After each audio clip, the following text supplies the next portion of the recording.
Hi, everyone. Thank you for coming today. We're going to talk a little bit about the path to DC statehood and what that looks like in the spring of 2021.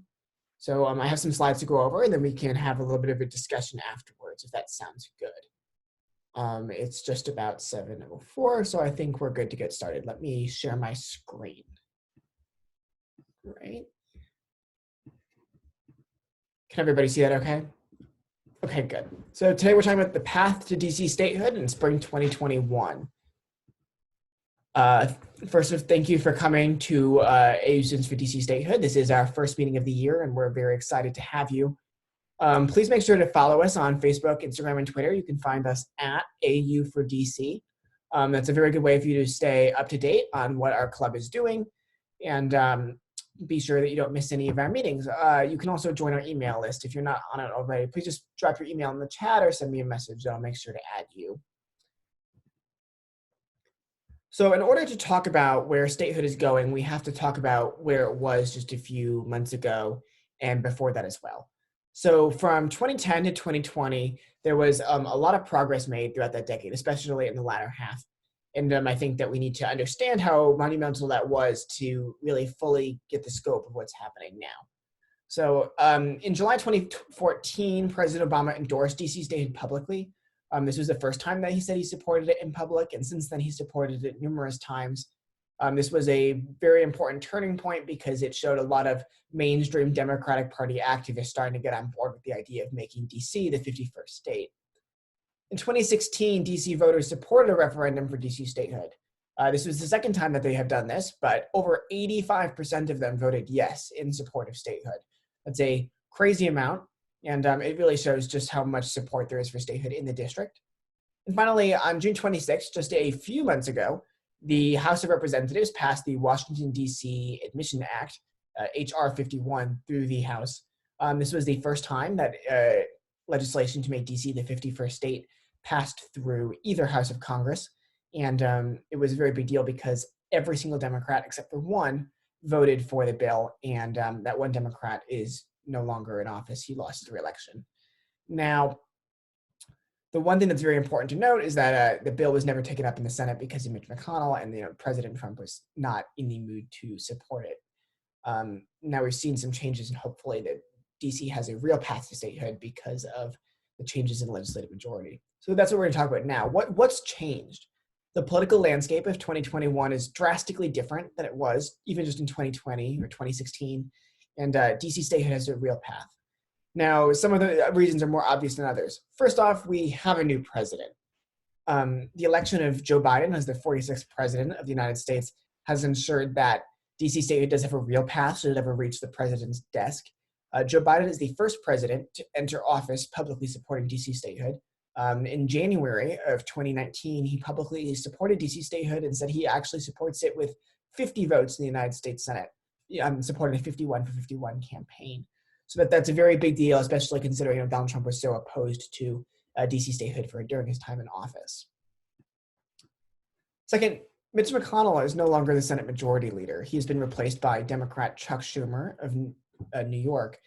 And that means that DC statehood finally might be taken up in the Senate on their legislative calendar and get an actual up or down vote, which is something Mitch McConnell was never willing to do. When H.R. 51 passed the House, it ended up in his legislative graveyard and it was never seen again. So we're hopeful that at the very least, DC statehood will get brought up in the Senate, which is already progress from what we've had in the past. We need to talk about what are H.R. 51 and S.51. They're the bills to admit Washington, D.C., and they have three main components that we should be aware of.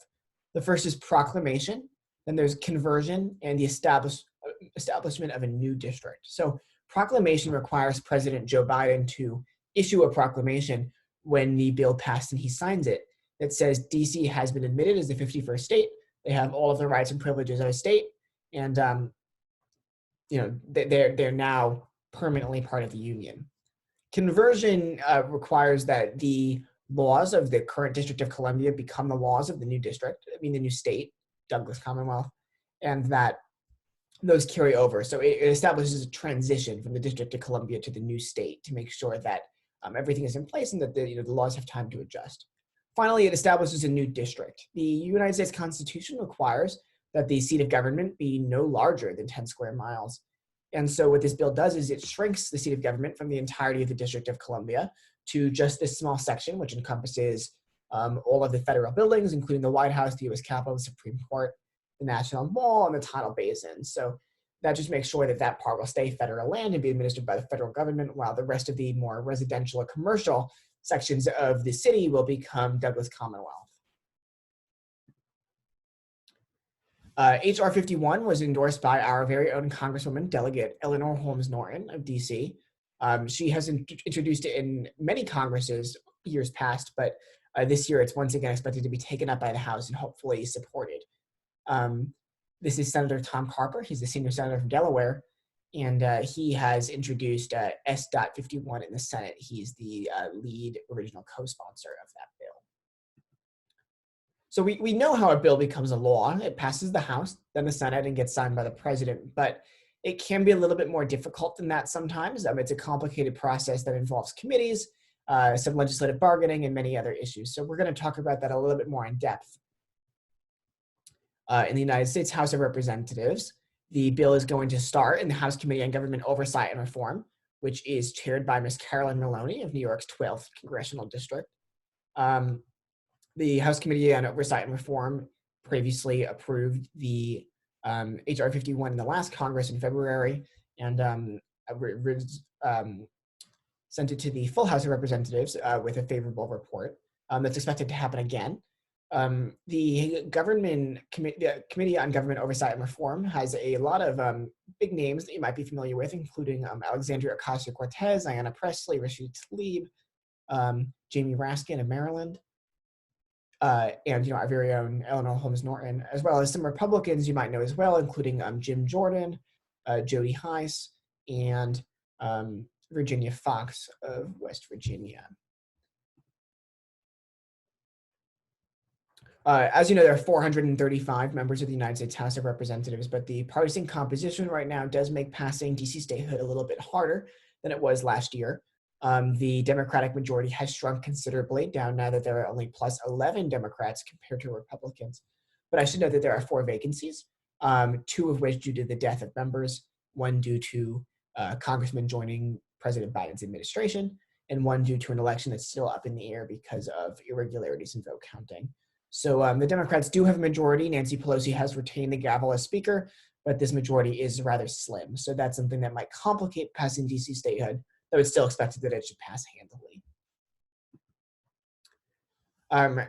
Right now, there are 210 original co-sponsors on H.R. 51, which is a new record for Congresswoman Norton, and I know she's very proud of it. But 8 more votes are still needed to pass DC statehood through the House of Representatives. It's expected that those 8 votes are out there, that they will come around to support DC statehood, but they have not co-sponsored the bill as of late. The United States Senate also needs to pass DC statehood for it to become a law, and that's going to be a little bit more of a complicated process just because of the composition of it right now. The Senate is tied. There are 48 Democrats and 2 independents that caucus with the Democrats at the moment, and 50 Republicans. So the Senate is 50-50, which makes it very difficult for President Biden to pass any of his legislative priorities without bipartisan consensus, or at least inter-party consensus with the more moderate members of the Democratic Party. So that can complicate passing DC statehood, but we're hopeful that regardless, it can still happen with the support of 50 Democratic senators and Kamala Harris's tie-breaking vote. As you can see in this diagram, there are a variety of states where senators have co-sponsored the bill. In green, you'll see states where 2 senators co-sponsored the bill. In red, you'll see states where neither senator has yet co-sponsored S.51. And in gray, you'll see states where 1 senator has so far co-sponsored the bill. What's important to know is that of the 11 Democrats who haven't yet co-sponsored S.51, 7 of them have publicly supported statehood. Those senators include John Hickenlooper, who was recently elected, and when he was running for president, publicly supported 51 for 51. John Ossoff and Raphael Warnock, who were both elected in Georgia runoffs in January, both publicly support DC statehood. Ben Ray Lujan, the former congressman, supported DC statehood while he was in the House, and so he's expected to do so in the Senate as well. And then Jean Shaheen used to co-sponsor the bill, but has not yet signed on again, but she's expected to. And that's the same thing with Chris Coons of Delaware and John Tester of Montana. So those 7 senators might not have co-sponsored yet, but we hope that they will soon. But we are grateful to still have their support for the statehood cause, even if they haven't officially supported the bill yet. We expect them to when it comes up for a vote. That means that there are 4 Democrats left that have not yet publicly taken a position on DC statehood. We don't know where they stand. Only 4 Democrats have not publicly supported statehood. They are Angus King of Maine, Kirsten Sinema, Mark Kelly, both of them from Arizona, and Joe Manchin of West Virginia. Now, we can assume that Angus King is probably going to support statehood when it comes up for a vote, but the jury's still out on the other 3 senators who have not publicly supported it. Joe Manchin has said that in the past he's not open to DC statehood, that he wouldn't pass it without bipartisan consensus. But we are hopeful that he can be convinced because of just how necessary it is to give 704,000 Americans their voting rights and the civil rights that they deserve. So we're hopeful that he'll come around on the issue and that we'll be able to pass through the Congress this year. The main issue with passing through the Senate is the filibuster. The Senate's cloture motion requires that there be 60 votes to end a filibuster.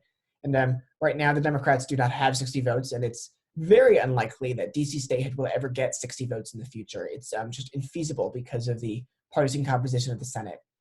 And because DC is so Democratic, it's likely they would elect 2 more Democratic senators, so it can be a politically charged issue. Because of this, in order for DC statehood to pass the Senate, Democrats are going to have to go nuclear and end the filibuster.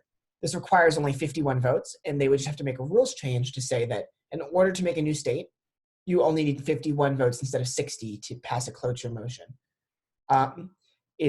This has been controversial. Some senators are uneasy about the tradition of the filibuster, but I'm hopeful that there will be a statehood carve out. So even if they can't end the full filibuster, they will be able to say that state admissions can be made with only 51 votes, a simple majority. It's because if 51 votes is enough to confirm a Supreme Court justice, it should be enough to give 704,000 American citizens their voting rights. And so hopefully that will happen in the next few months, but that remains to be seen. Barack Obama has called the filibuster a Jim Crow remnant, and so it's clear that it's not exactly popular with mainstream Democrats anymore, but the more moderate members that we spoke about earlier, 3 of those 4 have not yet come around on the issue, so we'll have to see how that works out in the future. When the bill finally passes the Senate, it's going to arrive at the president's desk. And we're very lucky because President Biden does support DC statehood, and so does Vice President Harris. They both supported DC statehood on the campaign trail when running for president. And it's very clear that they're going to help shepherd it through Congress and sign it into law. President Biden is enthusiastic about it, and we're very grateful to have his support for the issue. You might have seen on his inauguration day when he was driving the Beast back to the White House, his armored vehicle, the license plates now do say no taxation without representation. So he's publicly supporting statehood in a variety of ways, and he's even using our license plates. So it's good to see that back and to have somebody in the White House that does believe in voting rights for all Americans. So finally, the question is, what can we do to help? Because Congress needs to do its thing. They need to pass this bill, but they also need our support. They need to know how important it is that DC residents be given a vote and given that voice in the United States Congress. In order to do that, there are 3 main things we can do. They're very simple, and I think that they're important steps to making sure that our voices get heard. First, share posts on social media about DC statehood. If you see infographics, be sure to add them to your story and tag us at AU for DC, or share our post as well, make your own. But getting the words out there will help convince your friends and family about the DC statehood issue, especially if they don't live in DC and they might want to learn about it elsewhere, because for us, it's particularly salient. We know that we're being denied our voting rights. We don't have a senator to call. But people across the country might not have that experience, and so it helps open their eyes up to this injustice.